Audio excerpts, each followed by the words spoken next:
성도들 제내과 제1부 조금씩 1955에서 1966년 진리의 지식은 갑자기가 아니라 조금씩 왔습니다.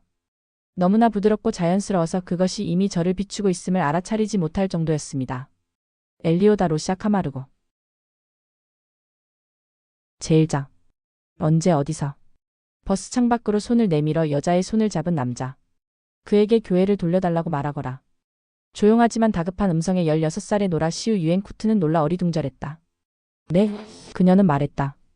그에게 교회를 돌려달라고 말하거라. 그 말이 다시 노라의 귀에 똑똑히 들렸다. 마치 누군가 그녀의 오른쪽 귀에 귓속말을 한 것 같았다. 하지만 주변에는 아무도 없었다. 1954년 9월 노라는 홍콩의 한 호텔 밖에 혼자 서 있었다. 미국에서 온 방문자 몇 명이 방금 공항으로 가는 버스에 올랐고 그녀는 그들에게 손을 흔들며 작별 인사를 하고 있었다. 방문자들은 동아시아를 여행하는 예수 그리스도 후기 성도 교회의 지도자들이었다. 그 지역에는 10억 명이 넘는 사람이 살았지만 그중 예수 그리스도의 회복된 복음을 받아들인 사람은 겨우 1000명에 불과했다. 중국의 사회 불안과 인근의 한국 전쟁으로 교회 지도자들이 1951년에 선교부를 폐쇄한 뒤로 홍콩에서는 몇 년째 공식적인 교회 조직이 부재했다. 그러나 이제 분쟁은 끝났고 방문자들은 노라와 그 도시에 살고 있는 다른 18명의 성도를 살피러 온 것이었다. 방문단의 인솔자는 교회 12사도 정원회의 선임 사도인 해롤드 비리 장로였다. 노라는 그가 중요한 사람이라는 것을 한눈에 알아보았지만 그 이유를 알 만큼 교회 본부의 지도자들에 대해 잘 알지는 못했다. 그렇지만 그녀는 귓전에 속삭이던 그 메시지를 그에게 전달해야 한다는 것을 알았다. 더 생각할 것도 없이 그녀는 버스가 떠나지 않기를 바라며 버스를 향해 손을 뻗었다. 리 사도님. 리 장로가 열린 창으로 손을 내밀자 노라는 그 손을 잡았다. 제발 교회를 돌려주세요. 그녀는 소리쳤다. 저희 성도들에게 교회가 없으면 먹을 것이 없는 것과 같아요. 저희는 영적인 음식을 취해야 해요. 사도는 눈물을 글썽였다. 제가 결정할 일이 아니랍니다. 하지만 형제님들에게 보고하겠습니다. 그는 말했다. 그는 노라에게 기도하고 신앙을 지키라고 당부하며 그녀 같은 충실한 성도들이 있는 한 교회는 홍콩에 존재하는 것이라고 그녀를 안심시켰다. 그 말이 끝나자 버스가 기어를 바꾸더니 덜커덩거리며 그곳을 떠났다. 여러 달이 지났지만 노라는 교회로부터 아무런 소식도 듣지 못했다. 이따금 소식이 오기는 할까 의문이 드는 때도 있었다. 후기 성도 선교사들은 홍콩에서 늘 고군분투했다. 장로들은 1850년대에 그곳에서 처음으로 복음을 전했지만 질병, 종교, 문화 차이, 가난, 언어 장벽 등으로 인해 불과 몇 달 만에 침례 한 명 못 주고 선교 사업을 포기했다. 그 다음 선교사들이 온 것은 1949년이었다. 하지만 이번에도 선교 사업은 2년을 넘기지 못했다. 그 기간에 노라와 그녀의 두 여동생은 홍콩에서 교회에 들어온 최초의 중국인이 되었다. 그들의 가족은 중국 본토의 불안한 상황을 피해 수십만 난민 무리에 섞여 영국 식민지로 들어왔었다. 그리고 그들이 사는 거리에 선교본부가 있었다. 노라의 새어머니는 딸들이 영어만 아니라 선교사들이 가르치는 것이면 무엇이든 배우기를 바라는 마음에 매일 아침 그들을 그곳으로 보냈다. 노라는 자신이 영어를 배우도록 도와준 중국계 하와이인 선교사 사이랑 아키 자매의 성경 수업을 아직 기억했다. 노라는 그때 회복된 복음에 대해 증거를 얻었다. 선교 사업이 중단된 홍콩은 마치 애가 사라진 것 같았다. 그러나 그녀는 그 간증이 있었기에 그 시간을 꿋꿋하게 버틸 수 있었다. 신권의식, 성찬식, 집회소, 중국어로 된 교회 출판물이 없는 상황에서도 그녀는 예수 그리스도를 믿는 신앙에 굳건히 매달렸다. 리 장로가 방문한 지 거의 1년이 지난 1955년 8월, 키 큰 금발 청년이 노라가 일하는 영화관으로 그녀를 찾아왔다. 그녀는 한눈에 그랜트 히튼을 알아보았다. 히튼은 홍콩에서 선교부가 폐쇄되기 전에 선교사로 봉사했던 사람이었다. 그와 그의 아내 루아나는 새로 설립된 극동 남부 선교부를 열기 위해 막 홍콩에 도착한 터였다. 노라는 몹시 기뻤다. 리 장로는 그녀가 바라던 대로 교회 지도자들에게 홍콩의 성도들에 대해 이야기했었다. 사실 그는 미국으로 돌아간 직후에 홍콩에서의 선교 사업 재개를 권했고 심지어 교회 연차 대회에서도 노라의 이야기를 전했다. 그러자 교회 회장인 데이비드 맥케이는 그랜트에게 홍콩, 대만, 필리핀, 괌 등의 지역을 포괄하는 새로운 선교부를 이끌라는 부름을 주었다. 해가 떠오르고 있어. 노라는 생각했다. 홍콩 성도들에게 다시 아침이 찾아왔어. 극동 남부 선교부가 문을 연 지 2개월이 되어 가던 1955년 9월 22일, 데이비드 맥케이 회장은 5주간 유럽 성도들을 방문하고 솔트레이크 시티로 돌아왔다. 그와 그의 아내 에머 레이는 온종일 꼼짝하지 않고 비행기를 타고 왔으면서도 귀국을 환영하러 공항에 나온 교회 지도자, 가족, 친구들과 활기차게 인사를 나눴다. 맥케이 회장은 기자며 사진 기자들과 이야기하기 위해 주기장에 멈춰 서더니 기다렸다는 듯 순방의 꽃이었던 스위스 베른 인근의 성전 헌납식에 대해 언급했다. 이제 그 성전은 세계에서 운영되는 7개의 성전 중 하나이자 유럽에 건립된 최초의 성전이었다. 헌납식은 10차례에 걸쳐 7개 언어로 거행되었다. 수백 명의 유럽 성도들이 이미 그 성전 안에서 자신의 엔다우먼트를 받았다. 베른의 시민들은 성스러운 성전 건물을 보며 기뻐했다. 맥케이 회장은 한 기자에게 이렇게 말했다. 그들은 그곳을 우리 성전이라고 부르고 있습니다. 이제 그곳에 있는 교회 회원들이 기독교인으로 여겨지고 있습니다. 교회는 수십 년 동안 성도들에게 유타로 모일 것을 독려했었고 그 후에는 전 세계에 강력한 현지 교회를 세우겠다고 약속했었다. 스위스 성전은 그 약속의 상징이었다. 영국과 뉴질랜드에서도 성전이 건축되고 있었고 이제 교회는 전 세계 곳곳의 회원들을 위해 그들 가까이에 성전을 지어서 더 많은 사람이 성전 의식을 받을 수 있도록 힘쓰고 있었다. 맥케이 회장은 이 성전들이 단지 시작에 불과하다는 것을 알았다. 조셉 스미스가 예언했듯 하나님의 진리는 모든 나라를 휩쓸고 모든 귀에 울릴 것이었다. 아직은 그날이 오지 않았지만 교회는 계속 발전하고 있었다. 세계 인구의 대부분은 예수 그리스도의 회복된 복음에 대해 들어본 적이 없었지만 제2차 세계대전이 끝난 뒤로 교회에 대한 관심이 커지고 있었다. 전 세계 후기 성도 인구는 100만 명을 넘어섰고 많은 사람이 그들의 건전한 삶과 기독교적 가치관, 가난한 사람들에 대한 관심, 기쁨 어린 메시지에 감탄하고 있었다. 또한 교회의 태버네클 합창단은 이제 전 세계 라디오 방송에서 인기를 구가하는 공연단이었다. 교회가 창립 125주년을 기념하던 그 해 초 미국에서 가장 저명한 신문 중 하나인 뉴욕타임스에는 성도들을 격찬하는 기사가 가득했다. 맥케이 회장과 그의 보좌인 스티븐 엘 리차즈, 제이 루벤 클라크는 교회의 운명을 숙고하던 중 교회가 더 크게 성장하는 것을 가로막는 장애물들이 있음을 알게 되었다. 그 중 하나는 성도들에게 좋은 집회소와 여러 설비를 제공하는 문제였다. 1920년대의 교회는 표준 건축 설계도와 상당 자금을 현지 교회에 제공하는 제도를 마련했었다. 현지 성도들이 전기 설비와 실내 배관을 갖춘 건물을 짓도록 돕기 위해서였다. 그 제도에 따라 최근에는 냉방 설비도 건물 공사에 포함되었다. 그러나 교회가 아직 제대로 확립되지 않은 곳에서는 대규모 공사를 수행할 수단이나 전문 기술을 갖추지 못한 지부가 많았다. 그 결과 그들은 종종 세넨 회관에서 모임을 해야 했다. 세계에는 더 심각한 문제를 겪는 곳도 많았다. 일부 지부는 회원수가 적고 현지 지도자들의 경험이 부족하며 교회 본부와 자주 연락하지 못하고 현지 언어로 된 교회 출판물이 부족하여 어려움을 겪었다. 강한 현지 교회를 유지하기에는 교회 스테이크나 지방부로부터 너무 멀리 떨어진 곳들도 있었다. 또한 후기 성도의 90% 이상이 미국에 살았기 때문에 교회는 종종 미국과 연결됐다. 이러한 인식은 미국과 종교 전반에 대해 큰 의심을 품고 있던 소련 등의 공산주의 국가에서 문제를 일으켰다. 지난 10년 동안 그러한 많은 국가들은 되도록 교회가 자신들의 국경 내에서 운영되지 못하게 하는 정책들을 법제화했다. 극동 남부 선교부가 문을 연 것은 제1회장단과 12사도 정원회가 새로운 지역, 특히 아시아와 남미 지역으로 선교 사업을 확장하기를 열망하고 있음을 보여주었다. 아프리카에도 그 지역만의 장애물이 있었다. 교회는 1850년대 초반 이후로 아프리카계 흑인들이 신권을 소유하거나 성전 엔다우먼트 및 인봉의식을 받는 것을 제한했기에 아프리카 대륙에서는 선교 사업이 거의 이뤄지지 않았다. 그런데도 이따금 교회 지도자들은 서아프리카 사람들로부터 회복된 복음에 대한 관심을 표현하는 편지를 받곤 했다. 6개월 후 맥케이 회장은 이러한 도전과 성공을 염두에 두고 로스앤젤레스 성전을 헌납하기 위해 캘리포니아로 갔다.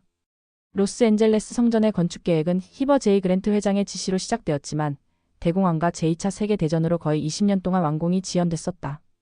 이 성전은 교회가 지은 성전 중 가장 규모가 컸으며 성전 일반 공개 당시 홍보가 잘 되었던 덕에 70만 명이 그 안에 들어가 성전의 성스러운 목적을 배울 수 있었다. 헌납식에서 맥케이 회장은 성전 집회실에 모인 회중을 바라보며 주님께 감사드렸다. 그는 헌납 기도에서 이렇게 언명했다.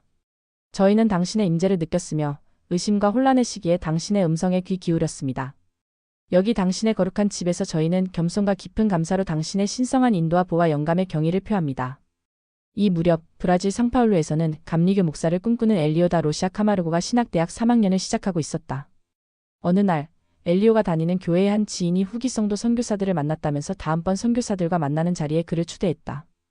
엘리오는 성도들과 그들의 가르침에 호기심이 생겨 지인의 초대를 받아들였다. 브라질의 교회가 들어간 지 30년이 되어갔지만 그 나라의 회원수는 약 1300명에 불과했으며 엘리오는 한 번도 후기 성도를 만난 적이 없었다. 그런데 아쉽게도 약속 당일에 선교사들은 나타나지 않았다. 얼마 후 수업 시간에 하나님의 본질에 대해 토론하던 중에 엘리오는 교수에게 후기 성도들이 삼위일체를 믿는지, 즉 하나님 아버지와 예수 그리스도와 성신이 한 분이라는 견해를 믿는지를 물었다. 교수는 나는 아는 바가 전혀 없다네. 라고 말했다. 그는 후기 성도들이 기독교인인지 아닌지조차 몰랐다. 그러자 엘리오가 말했다. 제 생각에 그들은 자신들을 기독교인으로 여기는 것 같아요. 그 교회의 공식 명칭이 예수 그리스도 교회이니까요. 상파울루에서 그 교회 사람을 한 명이라도 찾을 수 있는지 알아보게. 교수가 말했다. 그런 다음 그는 엘리오에게 후기 성도 한 사람을 초대해서 학교의 주간 포럼에서 전체 학생을 대상으로 발표하게 하자고 제안했다. 엘리오는 그 도시에 있는 교회 본부로 가서 브라질 선교부 회장인 아세얼 소런슨에게 포럼의 발표를 맡아달라고 청했다. 소런슨 회장은 그 청을 받아들이고 싶었지만 선약이 있었기에 대신 2명의 젊은 선교사를 보내겠다고 했다. 이 청년들은 정말 잘 준비되어 있습니다. 그는 엘리오에게 말했다.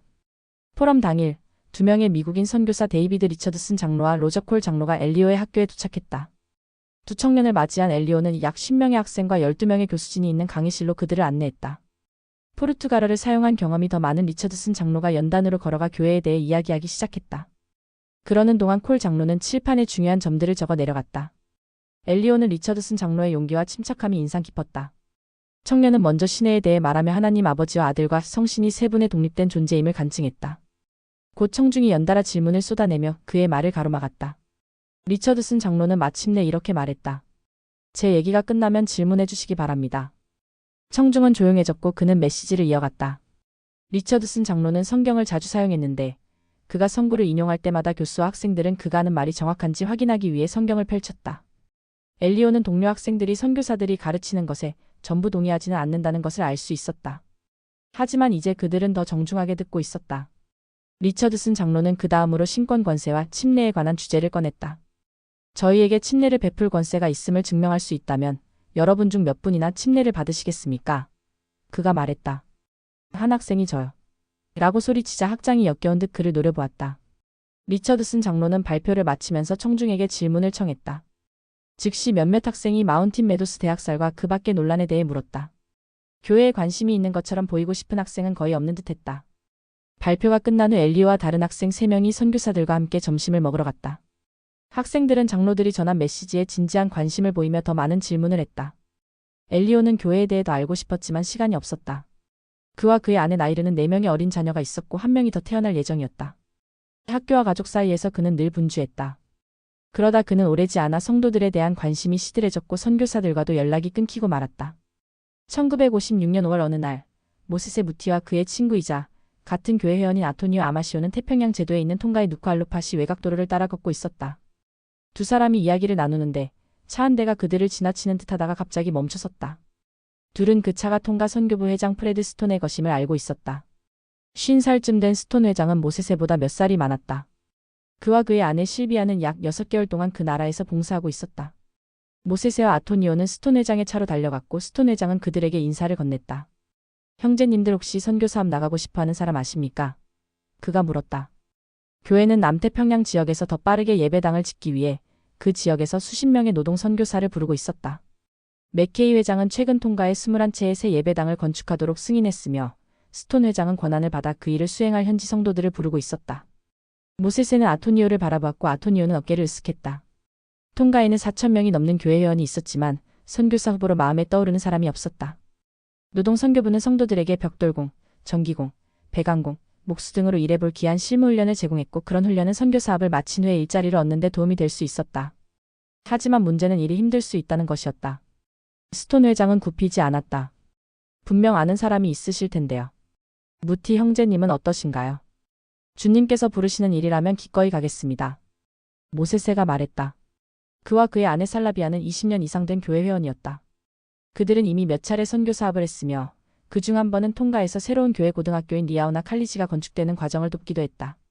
하지만 모세세는 지금 통가 정부의 건축자재 관리자로 일하며 대가족을 부양하고 있었다. 그는 단순히 선교부 회장에게 자발적인 선교사가 필요하다는 이유만으로 자신의 삶을 허물고 싶지는 않았다. 주님께서 형제님을 원하십니다. 스톤 회장은 확신했다. 돈은 좀 있으십니까? 저축은요? 그래서 그렇게 대답한 겁니다. 모세세가 말했다. 그분은 우리가 얼마나 가난한지, 그리고 우리가 선교 사업을 하려면 우리를 어떻게 축복해 주셔야 할지를 아시지요. 살라비아 자매님과 상의해 보시는 게 어떻겠습니까? 스톤 회장이 말했다. 이번 선교 사업을 자매님은 어떻게 생각하시는지 알려주시기 바랍니다. 언제 어디서 봉사하게 되는지만 알면 됩니다. 모세세가 말했다. 스톤 회장은 그가 통가에서 북동쪽으로 640km 가까이 떨어진 작은 섬나라 니우에에서 봉사하게 될 것이라고 말했다. 그곳에는 이미 4명의 선교사가 복음을 전하면서 예배당 건축을 준비하고 있었지만 진전이 더뎠다. 제 아내와 가족도 기꺼이 갈 겁니다. 모세세가 말했다. 그는 스톤 회장에게 자신이 최근에 꾼 꿈에 대해 말했다. 꿈에서 그는 살라비아와 함께 다른 섬을 걷고 있었다. 모세세는 말했다.